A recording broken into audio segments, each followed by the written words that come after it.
Fala pessoal, de volta aqui e olha, eu estou muito feliz porque a gente está fazendo esse podcast aqui, o podcast semanal, como você já sabe, toda quarta-feira, né? Você pode e vai ter um episódio novo. Aliás, deixa eu te avisar, hein? Sai toda quarta-feira às 7 da manhã. E a gente escolheu esse horário para você poder já sair para o trabalho. Você está entrando no carro, você está dirigindo, aí você já pode ir escutando toda quarta-feira um episódio novo. E a gente você deve ter ouvido ou assistido na semana passada, a gente teve o Gustavo da Bela Quinta, a gente falou de vinho suave, né? Um tema super polêmico, né? Difícil aí, muita gente tem preconceito e algumas pessoas mandaram até mensagens dizendo que, olha, eu não bebo vinho suave, mas achei muito legal e tal, achei interessante, isso é muito bacana, é a gente tirar os preconceitos. E hoje a gente vai falar de um outro tema, que é um tema mais leve, um tema mais animado, inclusive, que é enoturismo. Porque a gente que está aqui, a gente que gosta de vinho, a gente que sempre bebe vinho, estuda, lê, se interessa, naturalmente eu acho que a gente um dia vai querer visitar uma vinícola, ter uma experiência com vinho. Então, eu trouxe aqui o meu amigo Diego, o Diego Fabris, o famoso Diego Fabris, que é o fundador da Wine Locals, que é hoje referência em enoturismo. Diego, obrigado, cara, bem-vindo. Obrigado, Daniel. Eu que te agradeço. É um prazer ter aqui. Falar de vinho no turismo sempre é um prazer. Estou sempre à disposição. Com certeza, com certeza. E para quem não conhece, daqui a pouco a gente vai falar um pouquinho mais da Wine Locals, você vai entender um pouco mais. E a gente não, o Diego, né? Porque é melhor ele contar, né? Mas é, sem dúvida, uma empresa que vale a pena você conhecer se você está afim de fazer alguma coisa de enoturismo aí no Brasil e em outros países também, né? Mas, ô Diego, deixa eu te perguntar uma coisa assim para a gente começar já aqui o nosso papo. Enoturismo, você que está aí envolvido 100% com o negócio, enoturismo é para todo mundo ou é para qualquer um? Não, cara, com certeza, essa até é uma das questões assim que a gente viu muito na pandemia, né? Muita gente visitou uma vinícola pela primeira vez na pandemia. Eu acho que a única coisa boa da pandemia foi que muita gente descobriu o vinho, né? E cada vez mais, né, as vinícolas têm se preparado para oferecer experiências para justamente fisgar esse consumidor, né? Então, a gente a gente mapeia as experiências em vinícolas no mundo todo e a gente, claro, tenta organizar, né, nas caixinhas ali dos diferentes perfis, e muita gente pensa, não, isso aqui é para entendido. Cara, eu vou te dizer que o que menos tem no enoturismo são os entendidos, né? O que a gente chama até dos maduros, aqueles que já sabem o que gostam, que entendem de vinho e tal. Eu diria que 95% das pessoas são ou apaixonados ou iniciantes, né? Então, tem vários tipos de experiências diferentes, dependendo do teu nível no mundo do vinho, o que tu já fez, né? Se é a tua primeira vez na região, tu vai querer um tipo de experiência diferente. Então, tanto que, para ter uma ideia, né, quando a gente começou essa loucura do Wine Locals no meio da pandemia, como ainda era um turismo muito, né, de escapada, um turismo sem aglomeração, a experiência que a gente mais vendeu em 2020 foram os piqueniques nos vinhedos, né, que é uma experiência super descontraída, uma experiência mais... não tem aquela coisa, vou degustar um vinho. Cara, tá na grama, sentado, né? Às vezes o copo é de plástico, tá tudo certo, né? De acrílico e tal, não tem aquela coisa. Então, certamente é para todo mundo, né? E o que a gente vê é que muitas vezes quem vai na vinícola acaba sendo picado pelo mosquitinho do vinho e aí quer voltar sempre, né? Então, não temos dúvida disso. E só para a gente começou já a falar de enoturismo como se fosse a coisa mais natural, é uma coisa muito natural para mim, certamente é para o Diego, né, que tem uma empresa especializada nisso, mas é importante a gente conceituar também, a gente entender um pouco mais, né, porque a gente está falando, é muito fácil, né, a gente entender, enoturismo, então a gente está falando de um turismo, né, em regiões vinícolas, em experiências dentro de vinícolas, dentro, né, de regiões que produzem vinho. Mas aí, Diego, eu queria que você me ajudasse a conceituar melhor isso, e eu já vou emendar uma pergunta para você, que é o seguinte: O enoturismo, lá atrás, eu vou te explicar a minha pergunta. Lá atrás, quando eu comecei no vinho, quando a gente falava de enoturismo, a gente ia para uma vinícola, chegava lá, uma pessoa recebia a gente, normalmente era o dono da vinícola, né, quando era pequena. Recebia a gente fazia um tour, passava pelos tanques, passava pelas barricas, passava pela guarda dos vinhos, chegava no receptivo, provava 3 ou 4 vinhos e ia embora para casa. Esse era o que a gente chamava de enoturismo. Eu quero então que você me ajude a conceituar um pouco melhor o enoturismo, que me parece que está muito mais evoluído do que isso. E, além disso, me dizer se é só isso ou o que a gente pode esperar de enoturismo hoje em dia, né? Não, é muito mais que isso. Na verdade, o enoturismo ele é o turismo do vinho, né? É o turismo dentro deste universo, mas a gente vê que ele é muito mais sobre uma região que é produtora de vinho do que especificamente na vinícola, né? Tanto que a gente teve um fenômeno aí nos últimos anos em várias regiões vinícolas que são os wine gardens, né? Pessoas que não necessariamente têm o processo de produção, né? Então tem vários tipos de experiências que não tem essa recorrida, né, famosa. Eu acho que esse que tu trouxe é o famoso tour clássico, né? Aquele inicial que vou conhecer um pouco do processo, vou ter um contato com o produtor, vou ter obviamente a degustação, né? Terminar com essa parte deliciosa, mas vai muito além disso, né? E até é engraçado porque a gente acabou vendo que, né, países muito tradicionais do mundo do vinho, eles são tão fortes, eles têm uma marca tão grande, né, e tem um público tanta gente indo atrás, que muitas vezes eles não se importam tanto, eles não se puxam tanto para oferecer uma experiência, né? No Novo Mundo, né, que é onde a gente está aqui, América do Sul e tal, a gente precisa, ainda mais o Brasil, que não é um país que tem tanta tradição no mundo, a gente precisa se esforçar demais para convencer o cliente a provar o nosso vinho, a descobrir as belezas que a gente tem aqui. Então, o nível de experiência, de requinte, de cuidado, de hospitalidade, muitas vezes, que a gente encontra nas vinícolas, mas mesmo num restaurante, numa pousada, né, às vezes é superior. As pessoas se surpreendem quando vão aqui para a Serra Gaúcha, Serra Catarinense, para o interior de São Paulo, para o Uruguai. Às vezes, cara, eu não esperava que eu fosse viver algo aqui. Eu achei mais legal do que eu vivi na Toscana.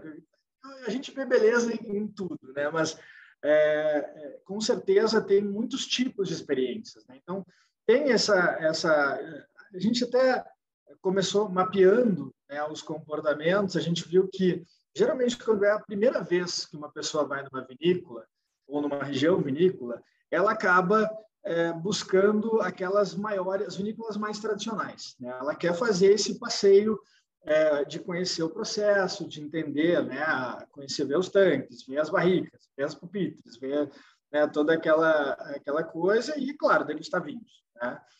E aí, às vezes, acaba se tornando uma coisa até repetitiva, né? Eu tenho até um amigo que brinca, assim, quando a gente vai fazer essas viagens, ele falou, cara, não aguento mais ver tanque de inox. Eu falo, não, cara, vamos procurar outros estilos, né? Porque isso, depois que tu viu 2 vezes esse passeio, por mais que cada vinícola tenha a sua peculiaridade, tem muito mais, né, o que vê de diferente. Então, as vinícolas começam a oferecer esses outros tipos de experiências que vão desde uma degustação no sunset, no pôr do sol, que vão a degustações mais técnicas, né, a degustações aí verticais, né, de pegar várias safras, né, ou pegar vinhos que não estão no mercado para as pessoas beberem, né? E tem várias coisinhas que a gente vive numa vinícola, né, que às vezes são uma experiência inteira, ou às vezes é um detalhe dentro de uma experiência que marcam muito as pessoas, né? Então, tem uma que a gente sabe que sempre que acontece, a gente brinca, é a foto instagramável na hora, que é a questão da sabragem, né? Aquela coisa do abrir o vinho, o espumante, né? Aquela rolha saltando. Então, isso é hora concurso, né? Mas tem muita coisa, tem uma variedade absurda. Assim, para ter uma ideia, hoje no Anilocos, a gente oferece mais de 250 experiências diferentes. E eu Caramba, olha te só. diria que, cara, tranquilamente tem uns 30, 40 tipos de experiências diferentes dentro disso, né? Tem coisas muito malucas, assim, tem yoga na cave, daí para Que mais. interessante. Você sabe, Diego, eu vou te contar. Você falou que as experiências são muito marcantes, né? E eu tenho os meus cursos e dentro dos cursos, a gente leva os alunos para fazer viagens. A gente está, inclusive, programando uma viagem junto com o pessoal da Wine Locals, né? Numa das viagens, tem duas histórias interessantes. A gente transforma até as coisas que não são tão boas, a gente transforma em boas, né? Tem uma vinícola que chama Estrelas do Brasil, que tem um pôr do sol maravilhoso, né? Eles ficam numa colina e tal. É um negócio muito bonito. Se você ainda não visitou a Estrelas do Brasil, vale muito a pena você visitar. Tem espumantes fantásticos. E eu fui contando para os alunos, eu coloquei isso no roteiro, e eu contei para os alunos antes da gente viajar, durante a viagem, o tempo todo eu falava, vocês vão ver o pôr do sol na Estrelas do Brasil. É um negócio fantástico, absurdo. E todo mundo fala, agora o pôr do sol, agora o pôr do sol, o pôr do sol. E a gente então entrou no ônibus, era a última visita, a gente entrou no ônibus para ir para Estrelas do Brasil, começou a fechar o tempo. Fechou, começou a chover. E assim, um negócio absurdo, que não acontece muito na região nessa época. E a gente chegou na Estrelas do Brasil, quase que não conseguia andar, porque era barro, aquela coisa toda. Entrou lá o Irineu, que é o proprietário lá, ele olhou pra gente, a gente dava risada e falava, bom, cadê? Não tem. Você via só uma névoa, assim, não tinha nada. A gente entrou, fez uma degustação lá dentro, provou os espumantes dele. Todo mundo lembra até hoje, a gente tem um grupo, né, que a gente conversa, e a gente dá risada até hoje. A gente fala do pôr do sol dos Estrelas do Brasil. Ou seja, até as coisas que não são programadas, quando você está numa vinícola, quando você está num momento assim mais descontraído, né? Elas passam a ficar mais interessantes também, não é? É diferente. Certamente. Com uma taça de vinho na mão, tudo fica mais descontraído, né? E é muito louco isso, né? Porque a gente lida com expectativa das pessoas, né? E muitas vezes é esse momento de turismo, de lazer, é uma coisa que tu está esperando muito. E tem várias dessas, muitas das experiências nas vinícolas, elas têm o fator climático, né? Que é natureza, é um turismo muito de natureza. Então, é isso. Até tem, pegando o gancho disso, uma das experiências também que foram mais incríveis, assim, que mais bombaram quando a gente lançou no Wine Locals, foram um piquenique nos Girassóis, lá na Dom Giovanni, que também é uma vista ali no pôr do sol fantástico e tal. E aí a gente começou, até a gente vendia, divulgava e falava isso, era o pôr do sol nos Girassóis. Aí a gente falou, cara, pôr do sol não dá para prometer, porque a gente não tem esse contrato com São Pedro vitalício. Exatamente. Fim de tarde com os Girassóis. Mas até isso, assim, no primeiro ano, os Girassóis, cara, eram desse tamanho, assim. A safra seguinte, não choveu tanto na região, os Girassóis estavam bem menores, só que as fotos eram do ano passado. Aí as pessoas chegavam lá e falavam assim, cadê aquele Girassol? Cara, estão aqui, mas é a natureza, né? A gente precisa respeitar esse ciclo da natureza. É complicado. Mas, Diego, deixa eu te perguntar uma coisa. A gente está falando de viagem, né? O enoturismo, ele implica em viagem, mesmo que você more próximo a uma região. Eu, por exemplo, estou aqui em Campinas, tem uma região aqui que é o sul de Minas, que é muito próximo, a gente pega carro, mas muitas vezes você vai pegar um avião, você vai se programar, né? Você vai tirar alguns dias de férias, que seja, né? No feriado, enfim.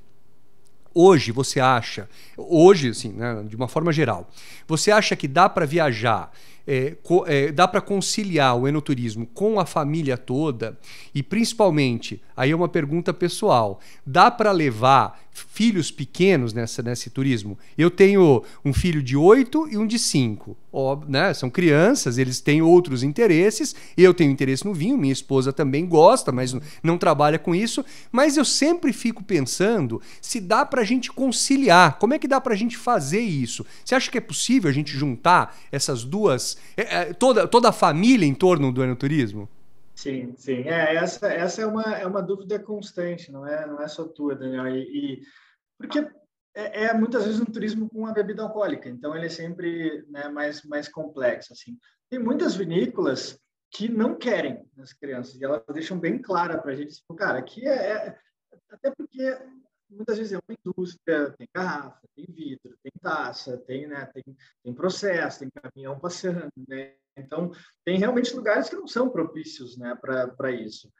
Mas tem muitas vinícolas que começaram a ver, cara, se eu quero pegar o turista, se eu quero pegar esse público, eu preciso, né, começar a pegar a família inteira, né? E a gente vê um movimento de algumas vinícolas começando a se preparar para isso, né? Tem uma que faz um trabalho super bacana lá no Rio Grande do Sul, que é a Cave do Sol, né, que fica no Vale dos Vinhedos, que faz isso. Ela já tem uma experiência com suco de uva, para as crianças também ficarem desenhando e tal, e com recreacionista, enquanto os pais podem estar fazendo uma outra degustação. Então, a gente até provoca muitas vinícolas dizendo assim, cara, a gente precisa de mais experiências para as crianças, porque, né, às vezes o vinho, o mundo do vinho acaba perdendo esse turista para outras regiões que estão olhando para isso, né? E certamente viajar com a família cada vez mais, né, vai ter esse vínculo aí. Tem fases da vida que não tem como escapar disso, né?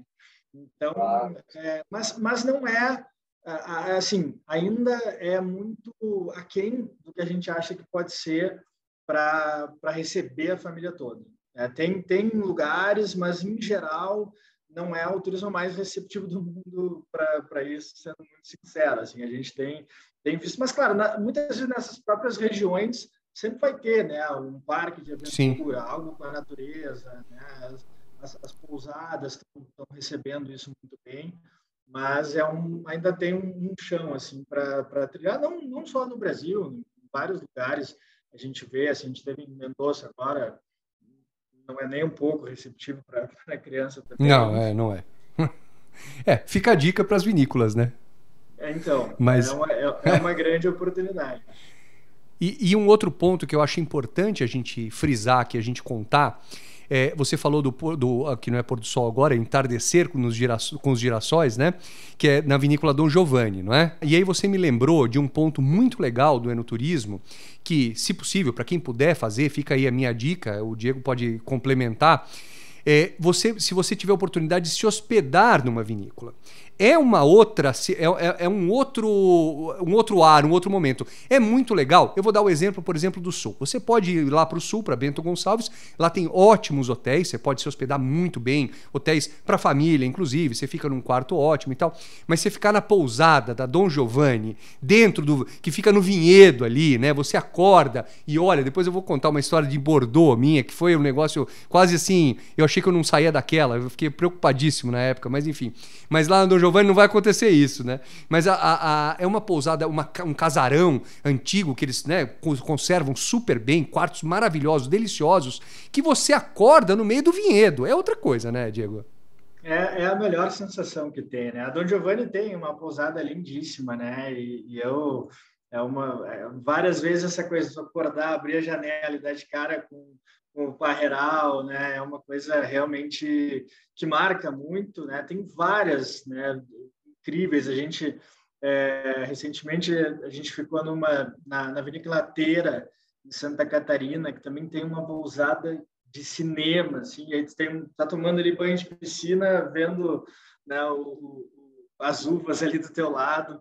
É uma das experiências que as pessoas nos pedem muito, né? Que em todas as regiões, né, tem esses, e cada vez mais tem esse movimento, né? Uma coisa que cresceu muito nos últimos tempos foram essas cabanas, essa coisa, né, da escapada, do ir para o meio das montanhas, assim, e aí, bom, se eu posso botar uma cabana dentro de uma vinícola com vinhedo, fica ainda melhor, né? Então, a gente está vendo esse movimento crescer cada vez mais e é legal isso, porque tu acaba vivendo um pouco também, né, a vida da vinícola, né? Porque se ela está ali dentro da vinícola, tu vai ver o processo, tu vai ver, às vezes tu vai acordar cedo com o pessoal que está chegando às 7h30 da manhã para colher e faz parte, né?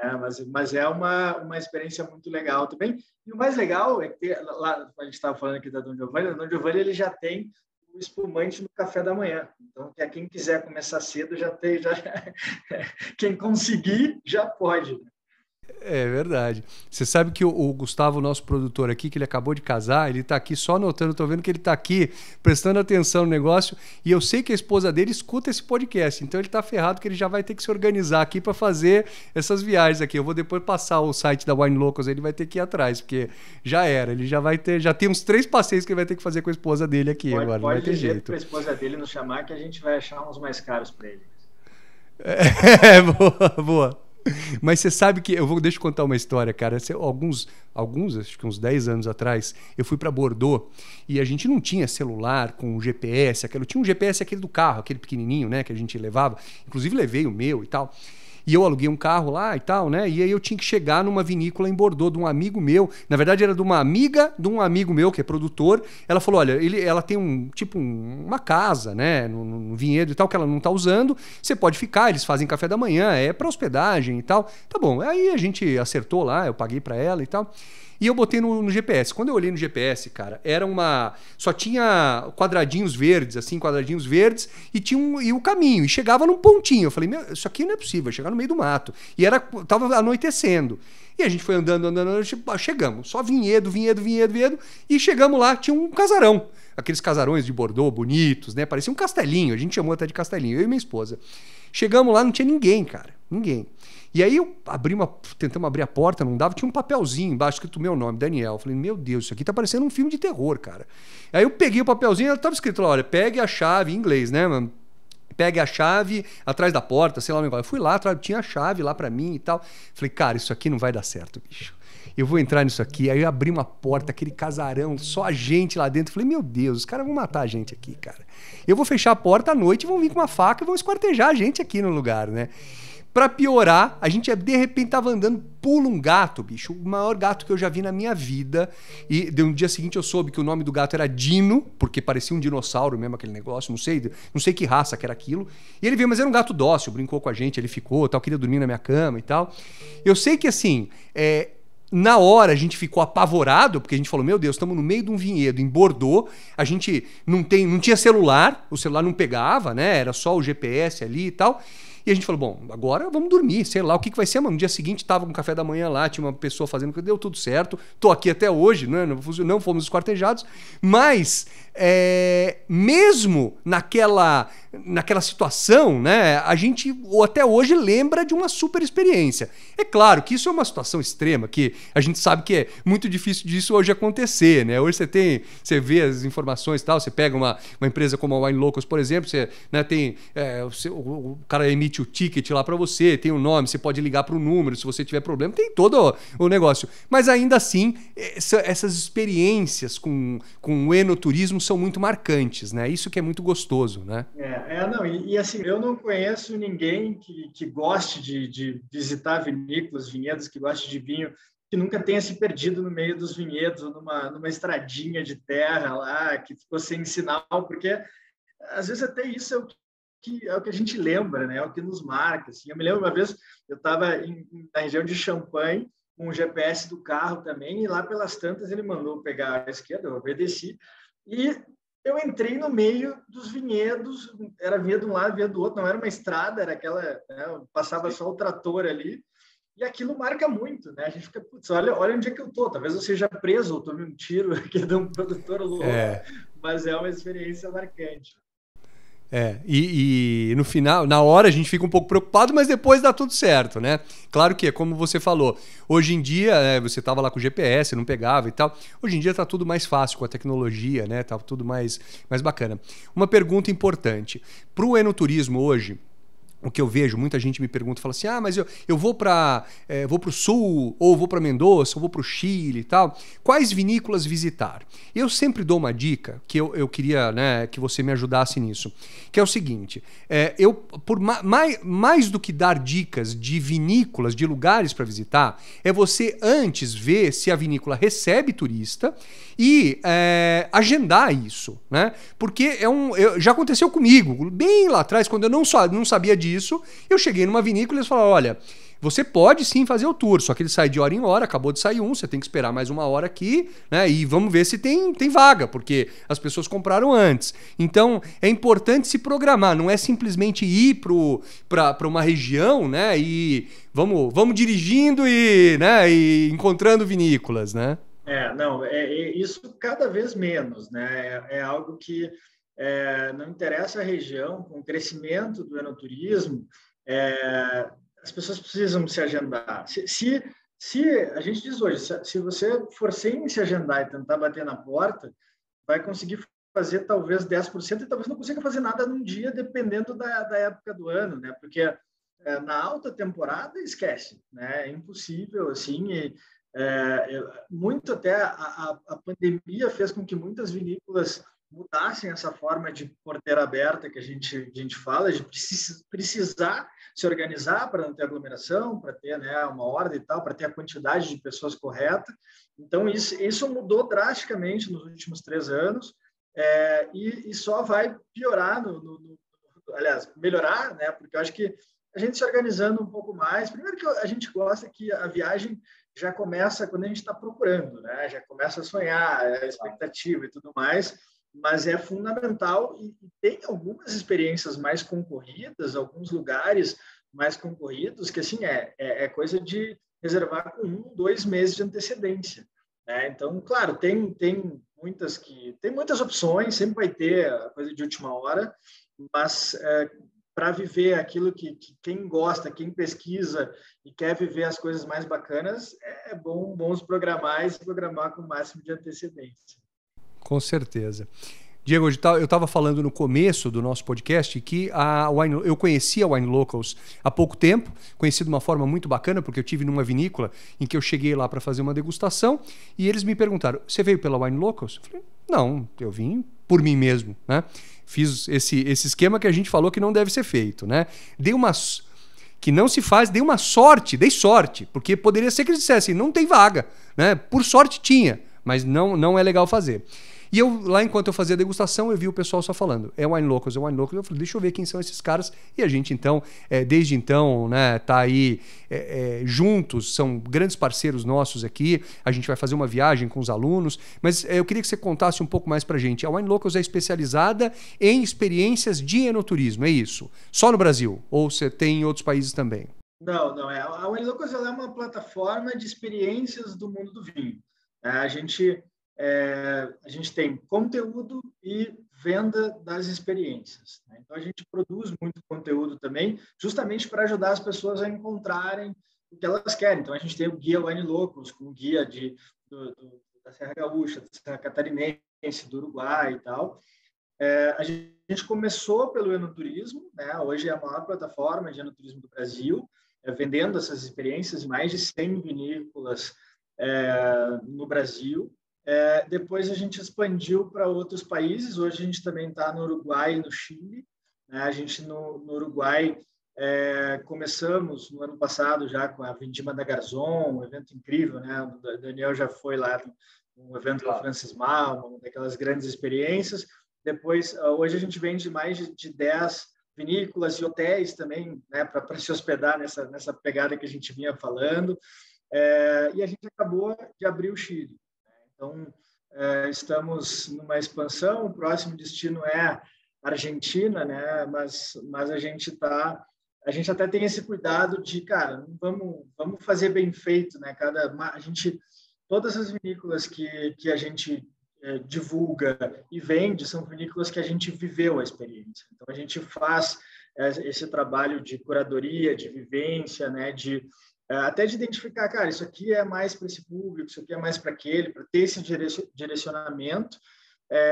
E depois, né, do enoturismo, a gente começou a ver, cara, às vezes demora muito para uma pessoa viajar de novo, às vezes 6 meses, às vezes 1 ano, para ela, né, viajar de novo para uma região vinícola, mas ela quer viver experiências na cidade que ela mora, né? Então, a gente começou também a oferecer experiências urbanas, que a gente chama, que são wine dinners, grandes eventos de vinhos, né? A gente vende esses festivais de vinhos, degustações orientadas, wine class, enfim, um monte de experiências também na cidade.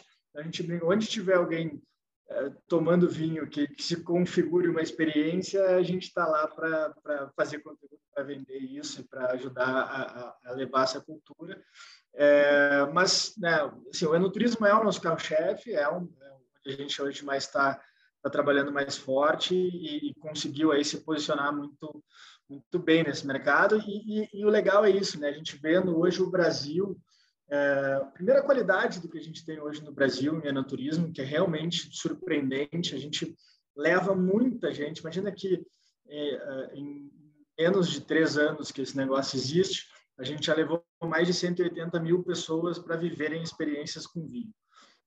Muitas delas já foram para outros países ou regiões icônicas e falam, cara, eu gostei mais daqui, eu me surpreendi mais, né, com a Serra Gaúcha, a Serra Catarinense, o interior de São Paulo, com experiências de vindima, né, aqui perto de São Paulo, na Vinícola Góes, tem uma das experiências de vindima mais legais do Brasil, mais divertidas que tem. Esse ano eu fui lá, pisei na uva, dancei junto, fiz tudo aquilo. Agora estão surgindo outras regiões, né? Como você estava falando, o interior de São Paulo, o sul de Minas tem muita coisa bacana, Bahia trazendo coisas novas. Então, assim, o legal é isso também, né? Onde vai tendo vinho, vai tendo essa cultura, vai aparecendo experiências e tem muita coisa legal para conhecer. É infinito, né? A gente mesmo que está sempre, né, toda semana praticamente nas vinícolas, a gente sempre encontra uma coisa nova, assim como a gente sempre encontra um vinho novo na prateleira. É verdade. Não, muito legal. Eu recomendo fortemente que vocês conheçam essa plataforma, a Wine Locals. Eu vou deixar depois na descrição, você vai poder ver ali, eu deixo o link deles para que você possa acessar. Lá tem muitas experiências, você vai ver aí, se você quer fazer uma viagem para o sul, para o Chile, para o Uruguai, em São Paulo, né, fazer degustações, enfim, tem bastante coisa aí para explorar, né, Diego? É isso aí, muita coisa.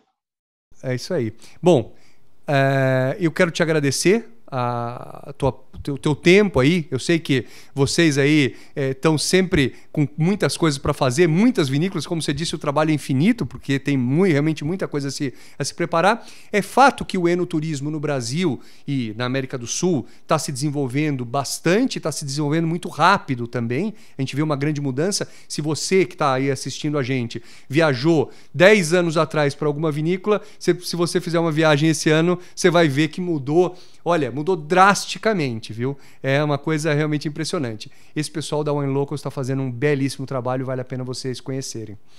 E, Diego, obrigado então aí pela tua presença, cara. Eu que te agradeço, super, super bacana aí, né? Também falou um pouquinho de como tu nos conheceu, a gente já te segue, né, as dicas há muito tempo, a gente aprende bastante, porque por mais que a gente seja apaixonado por isso, a gente não necessariamente é entendedor. Eu acho que essa é a beleza da coisa.